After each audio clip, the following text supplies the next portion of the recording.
taxi est en colère, c'est que le taxi, c'est une profession qui est très réglementée. Nous sommes des artisans, d'accord? Donc nous payons énormément de charges. Et ces charges, en fait, elles contribuent à quoi? Justement, à nourrir le déficit de la sécurité sociale. Nous, notre économie, elle est circulaire. Déjà, le taxi, on lui a demandé énormément d'efforts. Sur les 10 dernières années, moi, j'ai commencé le taxi en 2000 à Bordeaux. Hein, je vous parle à Bordeaux, parce que les conventions sont différentes en fonction des départements. Quand j'ai commencé le taxi, on était à 10% de remise d'abattement sur les courses. Aujourd'hui, on est à 25%. Ça veut dire que déjà, on est sur un seuil de rentabilité qui est très léger. D'accord?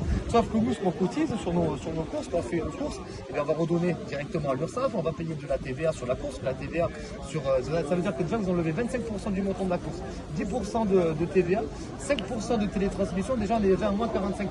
Et là-dessus, je n'ai pas payé mon gasoil. Pas payé l'entretien de ma voiture. Donc là-dessus, après, sur une course à 100 euros, pour faire ça, à l'heure actuelle, il doit me rester à peine 25 euros. Sur ces 25 euros, qu'est-ce que je fais? Parce que je suis un artisan français et que je participe à cette économie circulaire, à donner de la richesse à mon pays, et bien je vais faire vivre mon coiffeur, je vais faire vivre mon boulanger, je vais faire vivre les paysans et les agriculteurs.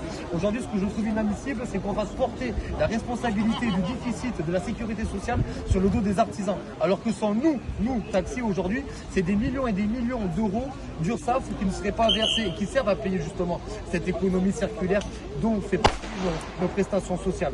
Donc je trouve ça inadmissible aujourd'hui, sachant que le taxi aujourd'hui, il n'en peut plus, il est à bout de souffle. Vous savez, le taxi, hein, on l'a imité avec le VTC, avec Uber et ces multinationales. L'État, lui, par contre, met de la lumière sur ces multinationales. D'accord, on est bien d'accord. Ces multinationales, elles, par contre, ne contribuent pas à la richesse. Elles contribuent justement à l'appauvrissement de ce système social. Donc on dit encore que c'est nous les taxis, les méchants, il y en a marre de cette manipulation. Et aujourd'hui, on ne va pas se laisser faire. Et je peux vous dire qu'on va se faire entendre parce que c'est trop facile de nous accuser de nous, c'est à cause de nous que la sécurité sociale est en déficit. Parce que c'est un mensonge, madame. C'est un mensonge. Et c'est inadmissible. Comment vous avez réagi à la sortie du décret alors même que la manifestation était déjà... C'est une provocation, c'est une provocation. Et puis on voit bien, et je sais que François, vous ferez le job, mais on voit bien qu'il y a une manipulation médiatique.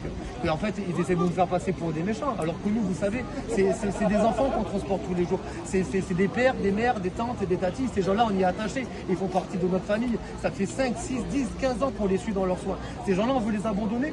Ces gens-là, ils font partie de ma famille. Moi, j'ai participé à des obsèques, vous savez, combien de clients, combien de fois j'ai pleuré pour mes clients parce qu'ils sont partis, parce qu'il y a un vrai lien. Le taxi, il y a un vrai sastre de décompression pour nos clients. C'est important, d'accord? On transporte des gens malades, on ne transporte pas du bétail, nous, d'accord? Et le taxi est très attaché à sa clientèle. Aujourd'hui, les abandonner dans des applications, ubériser le médical, c'est une honte. C'est une honte. On ne joue pas avec la maladie, on ne joue pas avec la santé des patients. C'est inadmissible. Et je peux vous dire qu'aujourd'hui, ce qui va se passer, avec préavis ou pas préavis, mais les taxis sont déterminés. Parce que avec leur nouvelle convention, au mois d'octobre, c'est 40 000 sociétés qui vont fermer et c'est 40 000 sociétés qui payent des cotisations qui font vivre l'économie française, qui la feront plus vivre. Et c'est à cause des gens comme ça, parce que c'est facile hein, de donner l'argent à des laboratoires étrangers, etc. Tout ce pognon-là, il part à l'étranger. Nous, le pognon que le taxi génère, il reste en France et il fait vivre l'économie française. Et ça, c'est très important que les gens le comprennent et l'entendent. Parce que c'est inadmissible. Le taxi, il est à bout. Je vais vous dire que le taxi, il est à bout. Ça fait 10 ans qu'on supporte des VTC. La sécurité sociale, des abattements sur abattements. On joue le jeu, on est d'accord, on baisse le dos. On travaille 70 heures par semaine, madame. 70 heures par semaine. On part même pas une semaine par an en vacances.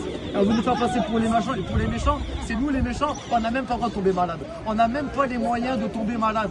La sécurité sociale nous donne 0 euros. 0 euros. C'est inadmissible. Et je peux vous assurer qu'il va se passer des choses graves si le gouvernement ne prend pas ses décisions. Et nous, ce qu'on veut aujourd'hui, c'est d'être reçu par le Premier ministre. C'est pour ça qu'on est sur la ville de Pau et on veut voir monsieur le maire. Et tant qu'on n'aura pas vu monsieur le maire à Paris ou à Pau, on ne partira pas d'ici. Et le mouvement va s'intensifier. Voilà. Et s'il faut mettre à feu la ville, on mettra à feu la ville. Parce qu'on va tous mourir. Est-ce que je peux prendre prénom, nom et votre fonction? Alors mon prénom, c'est Rémi de chez Elite Taxi Bordeaux. Et votre nom? Mon nom, c'est Rémi. Rémi. Voilà. D'accord. Taxi Bordeaux. Et exactement. Votre fonction, là, Ma fonction, c'est je suis on va dire un pseudo-fédérateur. J'essaye de tirer les collègues sur la bonne voie parce que tout le monde pleure, tout le monde est en grande souffrance et c'est pas normal. Vous savez, il y a des gens qui se suicident dans notre profession. Il y a des gens qui se suicident et j'espère vraiment que vous allez rediffuser l'intégralité de ce reportage. Je compte sur vous parce que c'est un devoir de citoyen aujourd'hui d'arrêter de mépriser tout l'artisanat, les paysans, etc. Ces gens-là font vivre la France. Ça, c'est la richesse de la France. Les multinationales, les Uber, les Bolt, etc. contribuent à notre appauvrissement. on ne pourra pas